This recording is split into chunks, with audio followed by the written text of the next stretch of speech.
what motivated you to be doing entrepreneurship while also maintaining a significant academic career? Absolutely. I think that for me as a professor, I just want to improve. I want to impact the world and improve the world through better technology. And I think writing papers and solving important big problems that you then publish in papers, I think is the first step, but it's only the first step, because in order for you to actually change the world, you have to go and do it for real. I think that papers that sit on a shelf rarely get picked up by companies. They do get picked up sometimes, but it's much more rarely. What I believe strongly in is doing it also. So not just saying how, and but actually going and doing it and making it frictionless to use and really demonstrating its full capabilities. So I really, really enjoy this whole tech transfer. And I think, Berkeley, a lot of my colleagues at Berkeley are quite like minded. And Berkeley is just such an amazing university that actually encourages us and supports us in doing this tech transfer and having both an industry hat and an academic hat. It's actually funny, there's this joke going around that how in computer science programs the top are number one are on the same position, Berkeley, MIT, and Stanford, but people say that MIT is too far from Silicon Valley, Stanford is too close, and Berkeley is just right. And I think that's true. I think that right distance from Silicon Valley really enables us to make our research real and to inform our research from what companies really need and problems they face, and then also get that adoption through tech transfer. Yeah, a colleague of yours, whom I know you know very well, Peter Abil, Yes. who was in episode number 503 of this show, an interesting thing that he said about the difference between academia versus industry. So he's in robotics. He hosts the Robot Brains podcast, and you've been a guest on that show. Um, so this is like a robotic specific thing, but I suspect, and you can maybe elucidate on this a little bit more, that it's probably similar in your space as well. That in academia, Peter was concerned with being able to show off completely new capabilities. Like I think the example that he gave in the episode was something like the robot hand that was doing a Rubik's cube. It's like Mhm. that's a really cool thing to be able to show academically. You're clearly demonstrating, you're really pushing the boat out in what robots can do. Yeah, But yeah. that's not an industry application. Right, right, um, right.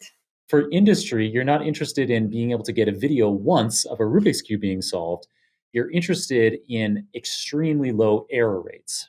Mhm. For example, that the robots don't necessarily need to be doing the craziest things you can imagine, but what they do, they need to have like 99.99999% accuracy on doing it. So like there's these different challenges with getting an academic paper published and making a big splash with that paper relative to building a successful product in the industry. Absolutely, yes. I completely agree with that point. It's, you develop the research, develop technology, and then you say, oh, let me do tech transfer. And you think, okay, the very first part, obviously, of doing tech transfer is building a very robust product, absolutely robust, right? That it's not going to fail for the user. It's super tight when it comes to security. That's first and foremost. But it's actually not enough. Then you realize there's this whole other big slice of the pie, which is about, okay, but why would the user use this as a priority? Like, why would the business buy this product as a priority over all the other things they need to do? Why is this a huge pain point?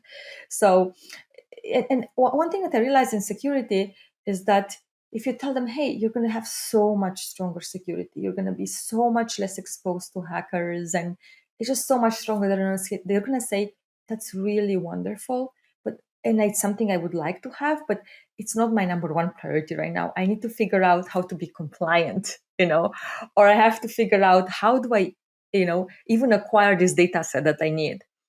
So that's another part of if you want to do this technology for real and you want it to be adopted, it's not enough to do the research. It's not even enough to build an amazingly good system.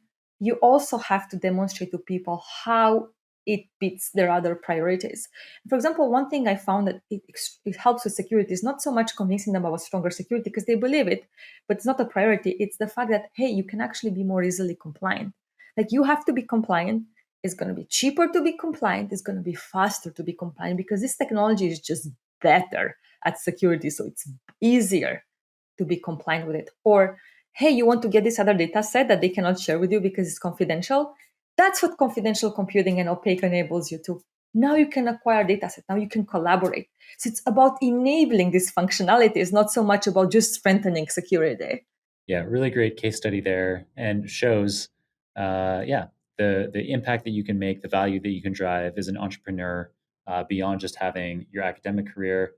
Uh, it's something that, like, candidly, looking back, I there's parts of me that I'm like, wow, I wish I did stay in academia after my PhD. Like, I can see so many when there's people like you or Peter, the amazing things that you're doing at Berkeley. I'm like, to have that kind of community, to be able to go in and tackle these problems together, instead of like largely on my own, as an entrepreneur. I The appeal, yeah, is huge. So I'm It's a lot super of fun. jealous.